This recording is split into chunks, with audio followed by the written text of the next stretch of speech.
Friends, இன்னைக்கு நாம Madurai mutton கறி தோசை எப்படி செய்ய இந்த வீடியோல பார்க்க போறோம். நீங்க மதுரைக்கு போனீங்கன்னா கண்டிப்பா மட்டன் கறி தோசை வாங்கி சாப்பிட்டு பாருங்க, அசந்து போவீங்க. இப்போ நாம அந்த மதுரை ஸ்பெஷல் மட்டன் கறி தோசையை வீட்டில் எப்படி செய்யணும்னு பார்க்கலாம் வாங்க.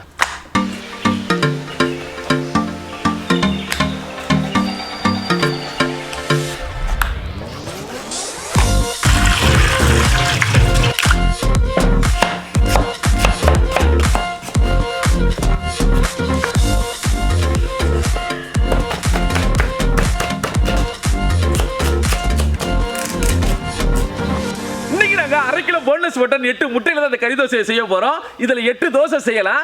நாங்க 50 கிராம் ரேஞ்சில் இந்த மட்டனை வைக்கிறதுனால எங்களுக்கு 8 தோசை வருது. நீங்க உங்களுக்கு தேவையான மட்டன் மசாலா வச்சு தேவையான அளவு தோசையை சுட்டுக்கலாம். இப்போ மட்டனை நல்லா கைமா பண்ணி கைமா மட்டன் மசாலா ரெடி பண்ணிக்கலாம் வாங்க. முதல்ல அரை கிலோ போன்லெஸ் மட்டனை நல்லா கட்டையில இந்த மாதிரி கைமா பண்ணிக்கங்க.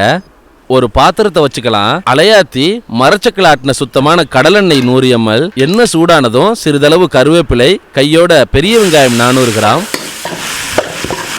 வெங்காயத்துக்கு தேவையான உப்பு நல்லா வதக்கிக்கலாம். இந்த மசாலாவில் போடக்கூடிய எந்த காய்கறிகளையும் நம்ம ஆம்லேட்டுக்கு வெட்டுற மாதிரி ரொம்ப பொடிசா தான் வெட்டிக்கணும். அப்போ இது தோசை மேலே வைக்கும்போது மாவோட மாவா ஈவனாகவும் இருக்கும், திருப்பி போடுறதுக்கு ஈஸியாக வரும். அதனால இதை மறந்துடாதீங்க.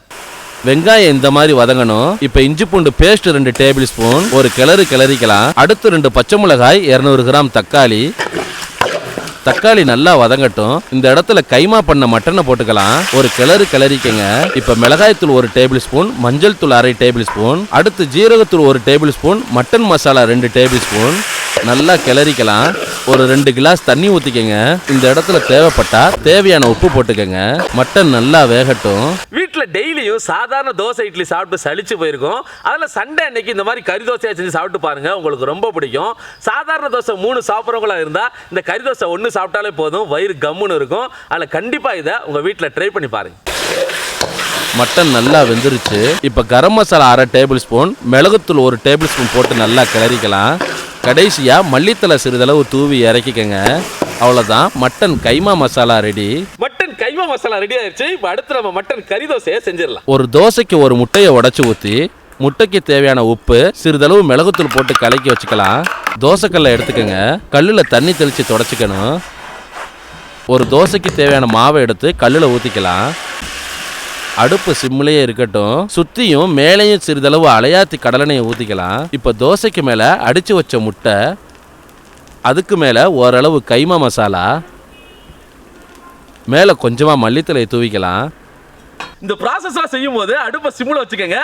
அதே போல் ஸ்பீடாகவும் செய்யணும். இப்போ தோசை கீழே வெந்ததும் அதை திருப்பி போட்டு கறியை லைட்டாக சுட்டதும் அதை அப்படியே எடுத்து தேங்காய் சட்னியோட சும்மா சுட சுட சாப்பிட்டோம்னா ஆகா, சுவையான மதுரை ஸ்பெஷல் மட்டன் கறி தோசை ரெடி.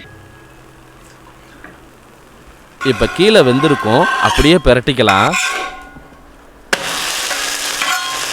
ஒரு 20 செகண்ட் இருக்கட்டும். இப்போ எடுத்துடலாம். அவ்வளோதான், சுவையான மதுரை ஸ்பெஷல் மட்டன் கறி தோசை ரெடி. மதுரை ஸ்பெஷல் கறி தோசை ரெடி ஆச்சு. வாங்க நம்ம டேஸ்ட் பண்ணலாம்.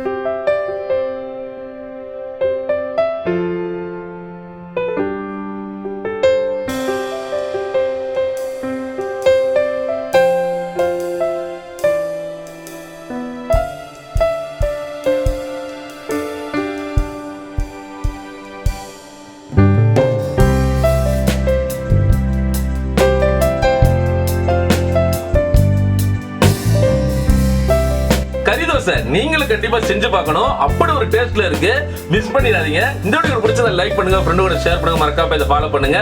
அடுத்த லைவ் வீடியோ சந்திப்போம். பாய்.